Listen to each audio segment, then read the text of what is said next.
Müqəddəs kəlamda Yahya öz məktubunda yazır ki, ey sevimli, dua edirəm ki, canın uğurlu olduğu kimi, özün də hər cəhətdən uğurlu və sağlam olasan.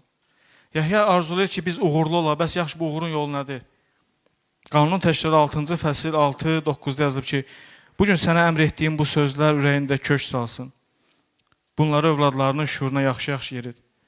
Evində oturanda, yol gedəndə, yatanda, duranda bunlar barədə danış.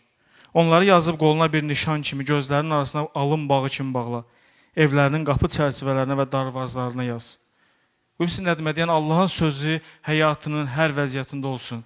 24 saat, sadəcə 1 saat məhəbbətdə yox, həftədə bir dəfə burada deyil. 24 saat yatanda, duranda, düşünəndə, işdə olanda, məktəbdə olanda, qonşuda olanda, kafedə, restoranda fərqi yoxdur. Sən hardasansa, qoy hər zaman sənin düşüncəndə Məsih olsun. Qoy hər zaman sənin düşüncəndə Allahın sözü olsun. Əgər onunla yaşayacaqsansa, həyatın uğurlu olacaq.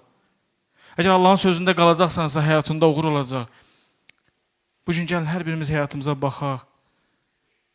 Və hər birimizi dəvət edirəm ki, biz o köhnə düşüncələrdən azad olaq.